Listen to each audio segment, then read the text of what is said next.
कांग्रेस प्रवक्ता अतुल लोंढे ने सीएम देवेंद्र फडणवीस पर निशाना साधते हुए सवाल किया कि क्या मुस्लिम विरोध ही हिंदुत्व है। उन्होंने बाला साहेब ठाकरे का जिक्र करते हुए कहा कि वो दंगियों और आतंकवादियों के खिलाफ थे, न कि किसी धर्म के। और आइए जानते हैं और उन्होंने आगे क्या कहा। देवेंद्र फडणवीस जी, मुस्लिम विरोध म्हणजे हिंदुत्व आहे का? तुमच्या वक्त्यावरून असंच दिसतं। बाळासाहेब ठाकरे हे आतंकवादी, दंगलखोर, दंगेधोपे करणारे यांच्या विरोधात होते आणि काँग्रेस पण आहे। तुम्ही प्रदीप कुरलकरच्या विरोधात आहे का ते सांगा।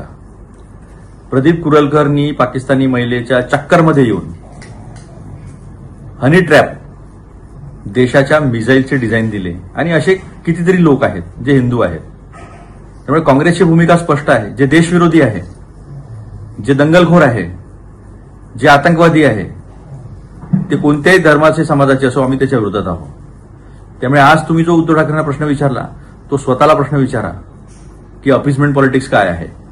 प्रदीप कुरलकरच्या घरावर बुलडोजर नाही चालला हो, एवढं मोठं देशाचं नुकसान केलं। याला म्हणायचं का अपीसमेंट? मंगळसूत्र, म्हैस विकणे, मंगळसूत्र तर लोकांचे विकले चाललेले आहे। गोल्ड बॉन्डचे पैसे देणं होणाऱ्याला तुमच्याकडनं ती योजना बंद करून टाकली। कितीतरी प्रमाणावर तुम्ही हिंदूंना गरीब केलेलं आहे। 100 कोटी लोक 100 रुपयापेक्षा कमी पैसे कमवतात, ही वास्तविकता आहे। सर्वात जास्त बेरोजगार हिंदू आहेत। सर्वात जास्त क्रूड ऑइल, कच्चं तेल स्वस्त मिळत असताना तुम्ही टॅक्सवर टॅक्स सामान्य माणसावर थोपून 40 लाख करोड सामान्य माणसाच्या खिशातनं काढले। ते हिंदू नव्हते का?